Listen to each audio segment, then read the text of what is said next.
Boa tarde, boa noite ou bom dia. Não sei a hora que você está me vendo, principalmente os alunos do primeiro ano do ensino médio ou primeira série do ensino médio da Escola Municipal Ensino Fundamental e Médio Mário Borelli Tomás, município de Porto Ferreira. Aqui quem vos fala é o professor Geselberg. Eu estou aqui em mais um Mundo da Geografia, lecionando, dando a minha aula para falar mais um pouquinho das questões geológicas. Na última parte nós falamos sobre as unidades do relevo, montanhas, planaltos, planícies, né? As montanhas que são formadas pelos encontros de placas tectônicas, né? Que são os dobramentos modernos, que nós já vimos também em outras aulas. As montanhas estão em constante crescimento, é onde tem os terremotos, tem formações de vulcões. Ali é as montanhas. No Brasil não há montanhas, tá? A montanha mais perto de nós está no continente sul-americano. As formações montanhosas mais próximas à nossa região, aqui falando continente sul-americano, são as Cordilheiras dos Andes. Bom, depois nós vimos a formação de planalto, que são na verdade áreas de altitude, mas que sofrem desgastes, né? Ao contrário das montanhas, que está em constante crescimento quando as placas tectônicas vão se movimentando uma para dentro da outra, erguendo a que está sobre cima, os planaltos não têm esse processo tectônico de placas tectônicas forçando. Então ele não cresce, planalto não cresce, ele já tem uma altitude e pelo contrário, o planalto está em sempre constante desgaste de um processo erosivo.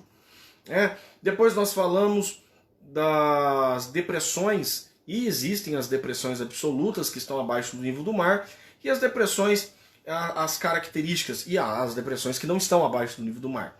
Né? Depressões de 100 metros, de 500 metros, mas há também as mais profundas, que eu já disse, abaixo do nível do mar. Estou ficando redundante, vamos seguir o que causa depressão.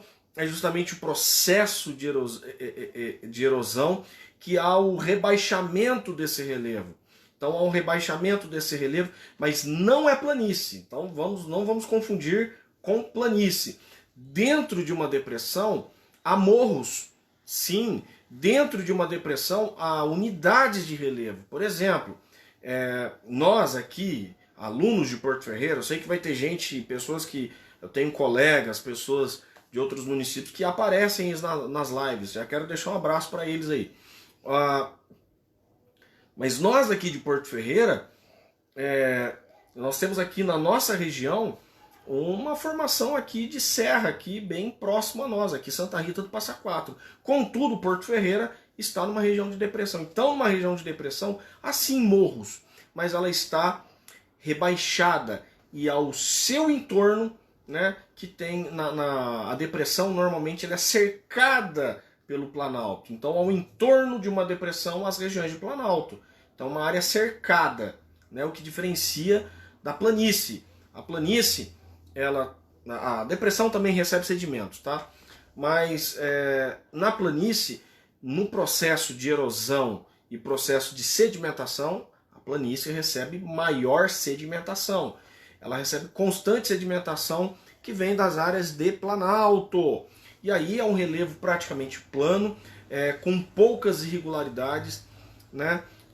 Você encontra planícies nas margens dos rios, em áreas com grandes bacias hidrográficas, como é o caso do rio Amazonas, e nas áreas litorâneas, nas áreas costeiras. Tá? Áreas de grandes bacias hidrográficas, que são os rios, que vários rios afluem, que vão, né, ligando num rio principal, por exemplo, o Rio Paraná. Depois esse Rio Paraná o Rio Paraguai vai se juntar com o Rio Paraná, depois vai juntando mais rios, e no final sai lá no Rio do Prata, na Argentina, que é uma grande planície. Tá? Então não confundam planície com depressão. Bom, falando aí das unidades das formas do relevo, eu vou falar agora dos movimentos das forças endógenas. As forças endógenas, para você não esquecer, né? A nossa querida Jamile já dizia e cantava: essa força vem de dentro de você, Ou seja, forças endógenas são as forças que vêm de dentro, é do interior. As forças endógenas são as forças do tectonismo, dos abalos sísmicos, do vulcanismo. Beleza? Tectonismo, vulcanismo e abalos sísmicos. Do tectonismo, claro, nós estamos falando das placas tectônicas. Então, confere aqui comigo as placas tectônicas.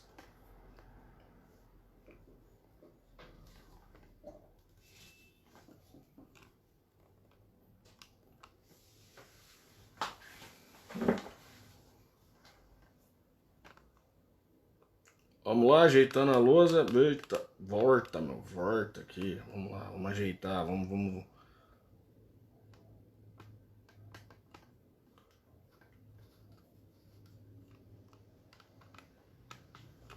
Deixa eu aplumar aqui, pessoal, que o negócio parece que não tá querendo.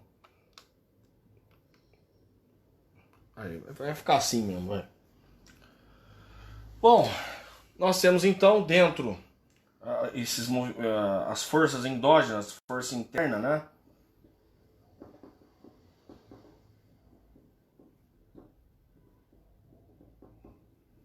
A força endógena, que nós chamamos de força interna.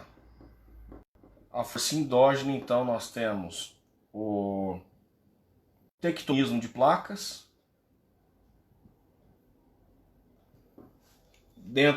E nós temos também o vulcanismo e o abalo, ou abalos sísmicos, que são terremotos. Pessoal, tudo isso ocorre devido àquela aula que nós falamos sobre movimento de convecção do manto magmático, né?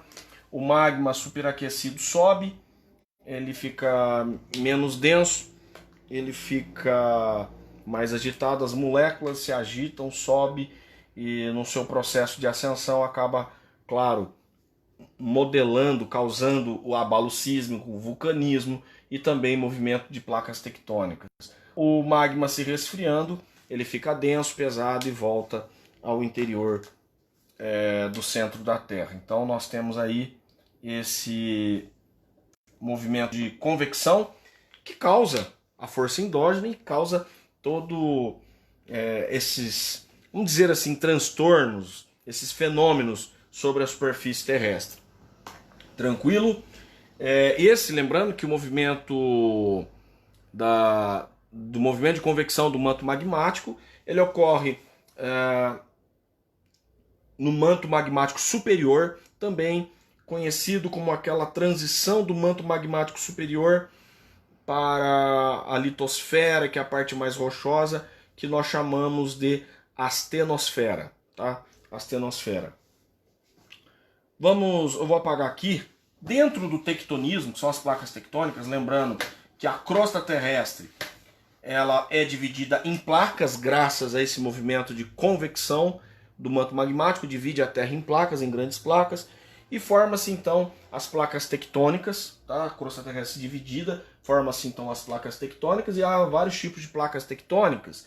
Nós vimos nas outras aulas as placas tectônicas. Eita, caneta ruim! Vamos lá, as placas tectônicas convergentes. Nós vimos as placas tectônicas divergentes.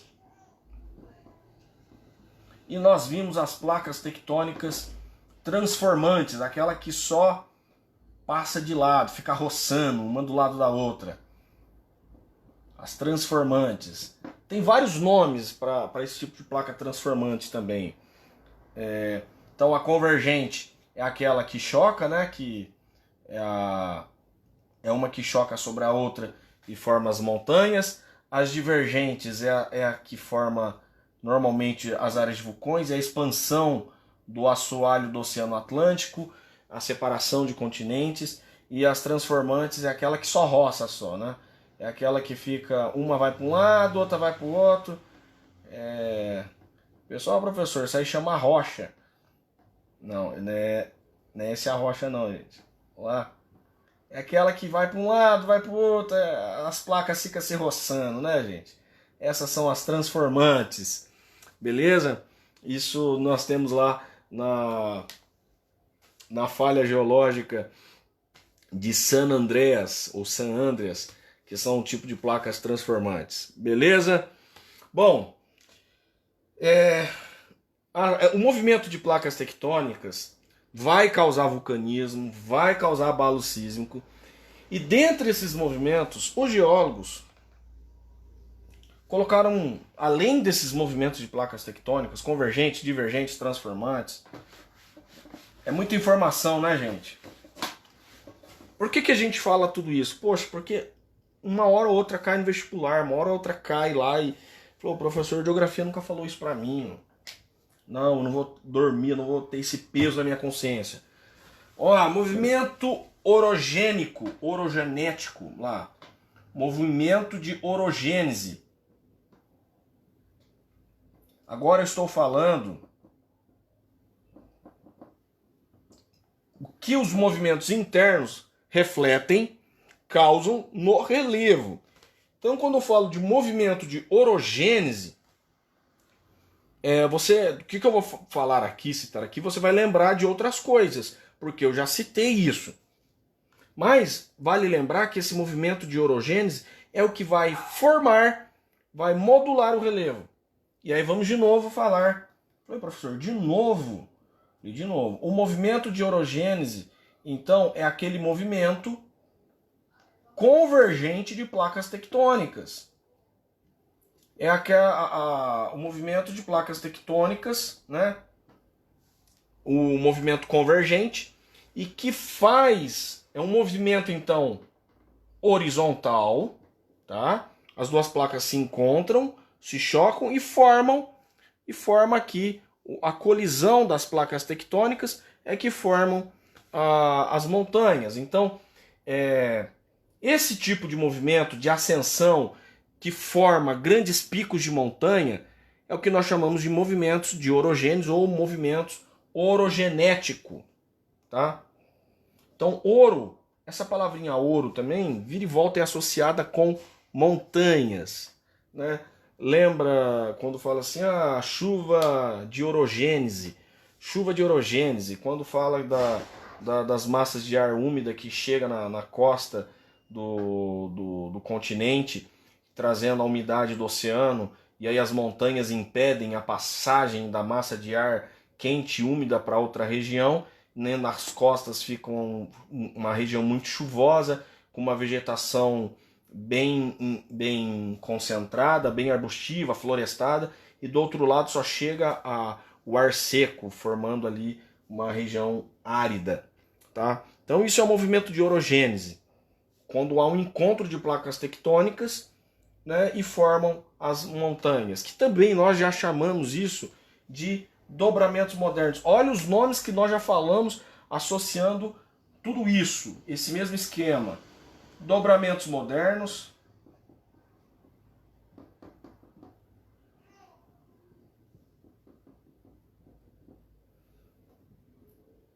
placas tectônicas, olha só, placas tectônicas convergentes, e por fim o basicão aqui, né, que é as montanhas, formação de montanha, cordilheira, né, cadeia de montanhas, cordilheira.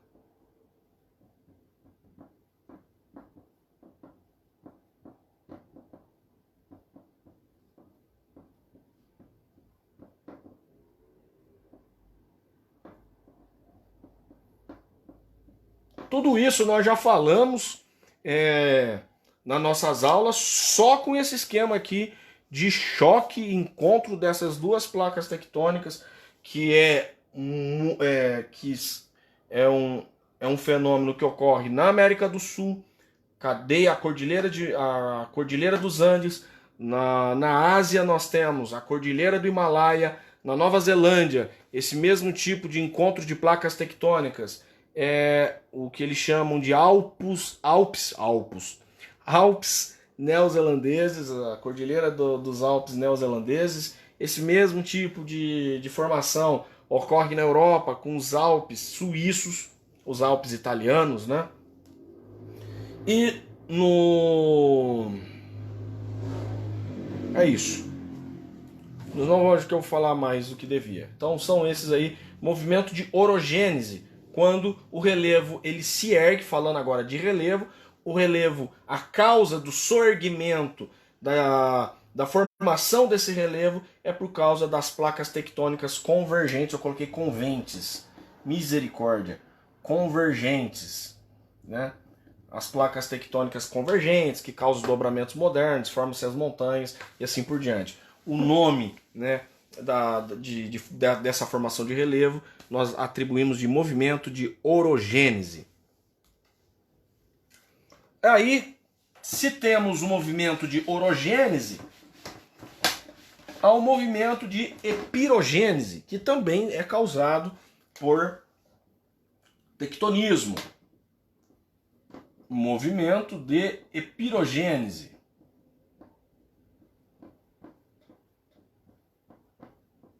Devido à força interna da Terra.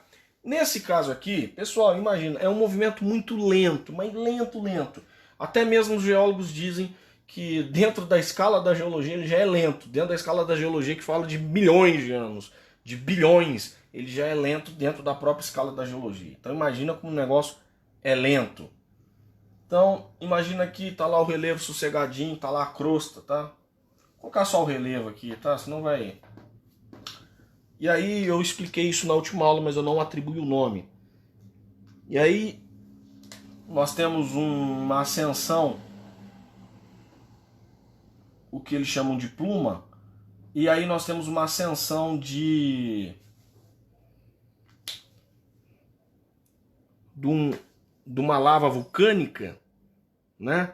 Uma pluma magmática interna lá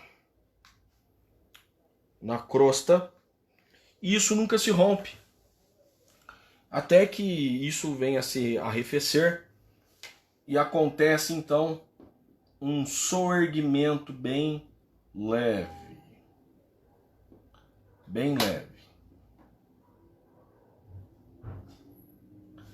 Esse soerguimento bem leve faz com que module o relevo também. É muito associado o movimento de epirogênese com o que nós chamamos de transgressão marinha e regressão marinha. Por exemplo, esse movimento verticalizado, né, é um movimento vertical, tá vindo de baixo para cima. Então sobe lentamente, enquanto uma parte sobe, a outra desce. E se, por exemplo, se tudo isso aqui estava coberto por água do oceano e houve um soerguimento, há uma regressão marinha. A água do oceano foi para cá, porque o relevo subiu. É o que aconteceu com a Copacabana. Copacabana não, o relevo ali da cidade do Rio de Janeiro, com Pão de Açúcar, né, o Cristo Redentor, toda aquela paisagem linda, maravilhosa dos morros, com a regressão marinha, então aflorando ali aqueles morros. Quando o rebaixamento, o avanço, no caso, né, o avanço do oceano, e aí nós chamamos isso de, e aí o soerguimento ocorre do outro lado, e aqui abaixou, por exemplo, vamos supor que aqui abaixou e aqui ergueu, movimento de epirogênese. Então não há regressão, mas a transgressão marinha. Aqui nós chamamos de transgressão marinha. E aí, ou regressão marinha quando o mar se afasta. Tranquilo a questão de transgressão marinha e regressão marinha, e que o movimento de epirogênese é esse movimento vertical que ocorre no subsolo, beleza, e faz com que uma parte se ergue, outra rebaixa, e formando assim essa diferença no relevo, mas causado, lembrando ainda que isso é causado pela força endógena, força interna. Foi falado uma vez sobre epirogênese associado com a glaciação. Daí, pessoal, eu não vou entrar nesse detalhe porque você está falando que é força interna, força endógena, vamos ficar com a força endógena. E aí nós vamos trabalhar a formação dos fiordes com a erosão, com o processo de erosão glacial, que aí vai ser atribuído, relacionado às forças exógenas, as forças exógenas, as forças externas. É aí que nós vamos atribuir essa formação de fiordes. Não vou cair aí nesse mérito aí, beleza? Voltamos aqui. É isso aí. Bom, falei aí sobre movimento de orogênese e epirogênese. Faltou o quê? Faltou vulcanismo. Vulcanismo vulcanismo e abalos sísmicos. Os vulcanismos vocês já estão bem acostumados a saber o que causa vulcanismo. De novo, graças ao movimento de convecção do manto magmático devido à altíssima temperatura que há nas camadas internas da Terra, no manto magmático superior, onde a rocha está em estado líquido pastoso, né, uma rocha viscosa devido à altíssima temperatura. Esse é o estado físico, né, do manto magmático. E aí é formado os vulcões. Os vulcões, então, eles podem ser formados tanto nas fendas, né, das placas tectônicas, quando há uma expansão das placas tectônicas, que chamamos de placas tectônicas divergentes, é o caso que acontece na África, na placa africana e na placa sul-americana, em que toda vez que o magma ele sai para fora, ele entra em contato com a água do oceano ou com a atmosfera, ele se resfria. E é aí que nós temos no vulcanismo a formação de rochas basálticas. E é da rocha basáltica que vai sair a terra roxa, muito comum no estado do Paraná. Terra roxa por quê? Porque os italianos, os espanhóis, sei lá quem, chegava aqui e falava, olha, terra roja, mas na verdade estava falando era terra vermelha. Vermelha, estava querendo falar terra vermelha, e ficou roxa, mas a terra não é roxa, ela é mais para vermelha. Vermelha por causa do elemento mineral que há nas rochas basálticas, que é o ferro. Então é uma rocha rica em ferro, é uma rocha ótima para o cultivo agrícola e é muito comum no estado do Paraná, né, devido às atividades vulcânicas que houve no passado, derramamento de lavas vulcânicas e formaram rochas basálticas com processo de ação física da chuva, do sol, das águas dos rios, que foram destruindo essa rocha, fragmentando, destruindo até formar um solo, forma então esse solo de terra roxa, que é a origem, a matriz rochosa é a rocha basáltica. Então o vulcanismo vem ali dessa expansão. Mas também o vulcanismo não ocorre apenas pelas expansões das placas tectônicas. Vamos lembrar que entre as placas tectônicas convergentes há uma grande energia acumulada que aquece, né, as placas tectônicas, no atrito das duas placas tectônicas, uma que entra debaixo da outra.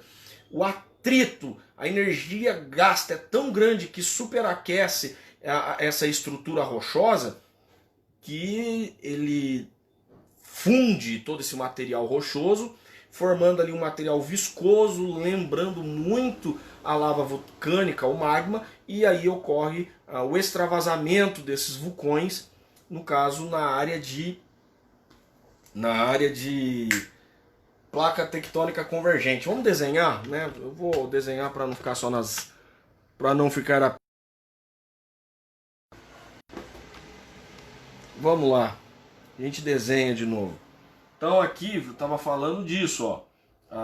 As placas tectônicas, uma entrando debaixo da outra, e esse movimento que uma entra debaixo da outra, formou as montanhas, beleza. Mas vamos lembrar que no momento em que essas placas estão em atrito, há um superaquecimento e derretimento aqui, formando uma pluma, um grande bolsão de lava vulcânica, né? Porque a rocha se derreteu, essa rocha vai se derretendo, formando assim os vulcões, tá? Os vulcões nas áreas de encostas dessas montanhas. Esse é o primeiro tipo de vulcanismo e isso forma, né?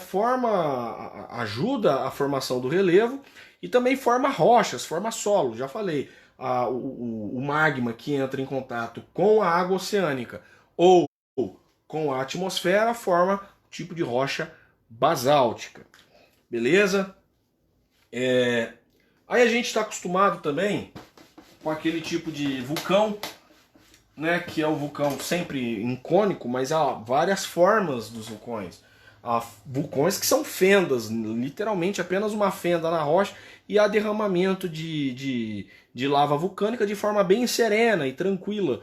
Não aquela cena que estamos acostumados a ver em documentários, em filmes, que é aquela explosão, né, como que se estivesse acabando o mundo. Mas há derramamentos de lavas vulcânicas bem simples, como se fosse fendas, e de repente começa a extravasar, tipo a terra racha, há uma fenda no solo, e ali há um extravasamento de vulcões.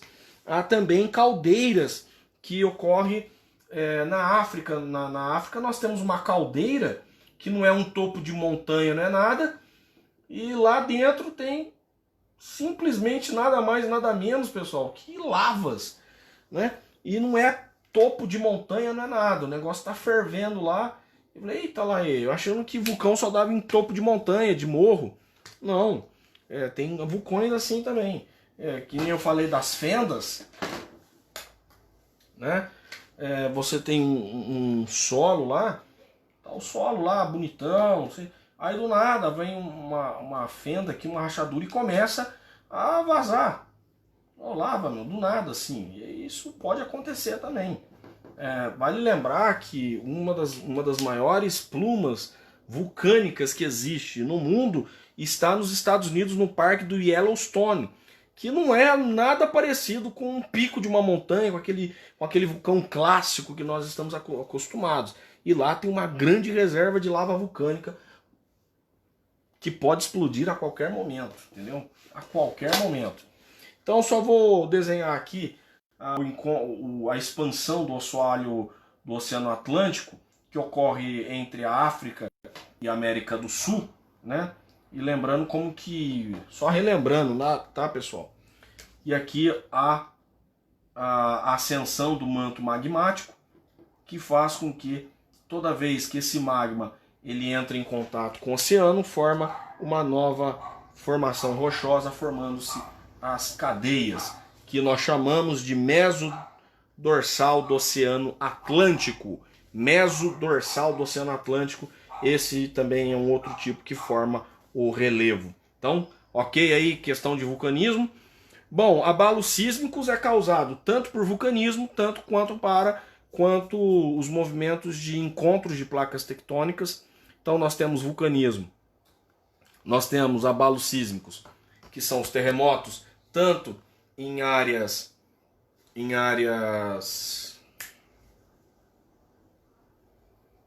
nós temos abalos sísmicos, terremotos, tanto em áreas de placas tectônicas convergentes, quanto também nas placas divergentes. É claro que os terremotos causados pelos movimentos de placas convergentes é muito mais intenso. E também muito mais intenso é os movimentos de placas tectônicas transformantes, aquelas placas que só roçam, né? É isso aí. Bom, e aí nós precisamos lembrar e dar uma pesquisada também sobre a medição, quando nós mensuramos os impactos dos abalos sísmicos, que são a escala Richter, em que nós medimos o epicentro e o hipocentro daquele terremoto. Antes de falar então de escala Richter, então nós vamos falar ali do hipocentro. O que é o hipocentro?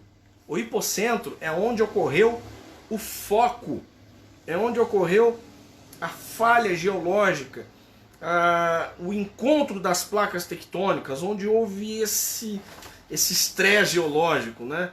Um caso, vamos supor que fosse ali um encontro de placas, onde ocorreu esse hipocentro, ou seja, nas profundezas, né, onde de fato, qual foi a causa, o motivo do terremoto.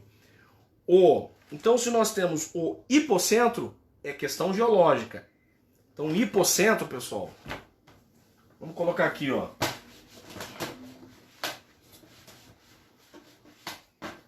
Falando de terremoto, né?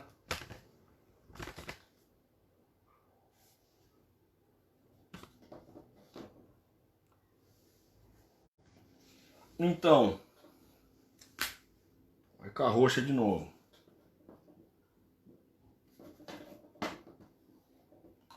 O meu esquema, gente, tem jeito, vai ser esse sempre, tá? O hipocentro é isso aqui, ó, aonde ocorreu. Isso é o hipocentro.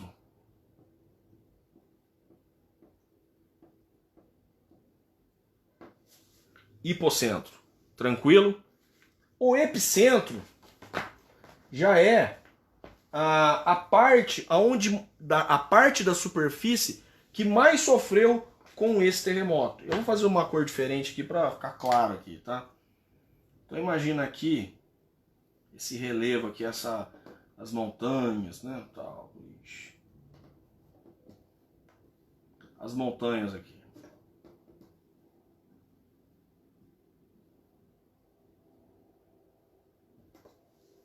Então, onde o terremoto foi mais sentido?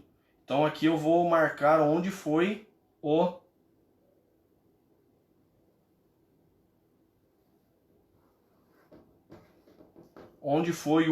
epicentro.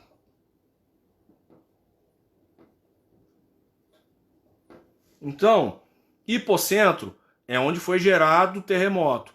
Epicentro, onde foi o local onde se sentiu com maior intensidade o abalo sísmico, tá? É onde foi o centro, o lugar, né? onde o pau torou. É isso que nós falamos de hipocentro e epicentro. Bom, aí nós temos as formas de medir os terremotos, que são a magnitude dele, que é o mais comum e utilizado, que é a escala Richter, que foi criado, ou melhor dizendo, desenvolvido em 1935 por Charles Richter, um sismólogo do Instituto de Tecnologia da Califórnia. Então, a escala de magnitude Richter mede a magnitude do terremoto, que é a quantidade, né, a quantidade total de energia liberada por um terremoto em sua fonte. Né, depois ele vai usar lá os joules, tal, quanto que foi liberado. Beleza, mas o que as pessoas começaram a perceber é que, de acordo com o lugar, de acordo com o número de pessoas que residem onde ocorreu o terremoto, o abalo sísmico, você vai ter o maior impacto ou o menor impacto na população. Então você tem um terremoto que aconteceu no Haiti, que foi um terremoto na escala Richter de 7,2 e morreu mais de 2.000 pessoas, milhares de pessoas. Aí você tem um terremoto que aconteceu no Chile acima da escala Richter, acima de 8, e morreu apenas 200 pessoas. Aí foi ver aonde ocorreu. Ocorreu numa região próxima ao litoral, que não residia muitas pessoas. Então o impacto à vida daquela população foi bem menor. A outra questão também em relação às tecnologias que foram começando a ser empregadas, as melhorias na área da construção civil para evitar tragédias maiores, já que o terremoto é uma realidade em alguns países, como o Japão, por exemplo, Califórnia, nos Estados Unidos, né?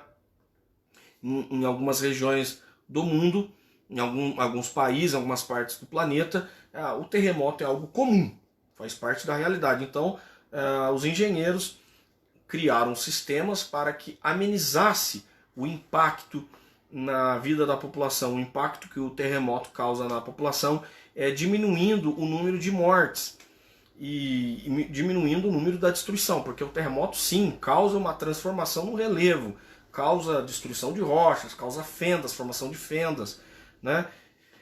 E, bom, para concluir aqui, falando sobre tudo isso, sobre terremotos, os países subdesenvolvidos, países numa situação de miséria, que necessita da ajuda financeira de outros países, de ajuda externa. Esses países são os que mais sofrem com esse tipo de abalo sísmico, sendo ele de 7 ou 6. Né? Por exemplo, você vê um terremoto com uma maior intensidade no Japão que não tem uma tragédia tão grande assim, não causa um impacto tão grande assim, como no Haiti, que tem um terremoto com uma escala menor. Por exemplo, se acontecer um terremoto no Brasil com uma escala um pouco maior, e olha, o Brasil não tem terremotos, tá? O Brasil não é um país geologicamente propício a ter terremotos, só se acontecer algo inacreditável, que aí os geólogos vão ter que dar uma explicação por que aconteceu um terremoto no Brasil. E se o Brasil, na atual situação, se houvesse um terremoto no nosso país, os impactos sociais, a questão do caos, da desgraça no nosso território seria imensa. Uma, porque os nossos edifícios, as nossas construções não são preparadas para esse tipo de fenômeno geológico, porque no Brasil não há esse problema. Nós temos outros problemas que mais causados pelas ações externas e não internas. Beleza, nós estamos no centro de uma placa tectônica. Vale você também ver, pessoal, a questão do círculo de fogo, né, que tem um exercício que fala sobre o círculo de fogo, onde estão as áreas com maior intensidade de vulcanismo e abalos sísmicos. Vou colocar aqui para vocês, os alunos que estão aí com o livro, e eu passei esse exercício aqui, hein? Vamos lá de novo? Eu passei esse exercício aqui para vocês. A questão do abalos sísmicos e dos vulcões. São o que nós chamamos disso de círculo de fogo. Esses países aqui, essa região da Terra, é onde nós temos uma intensa formação de terremotos, vulcões, né, abalos sísmicos, tudo porque aqui são os limites de placas tectônicas. Tranquilo? E sem falar no meio do oceano também, que nós temos aqui a ilha do Haiti e outras ilhas também que são frequentes e recorrentes essas situações. Então, abalos sísmicos, vulcões, terremotos é comum em áreas de limite de placas tectônicas, ou do afastamento de placas tectônicas, ou encontro de placas tectônicas. Tranquilo, pessoal? Eu vou voltar aqui, acho que o livro não cai. Espero que não caia.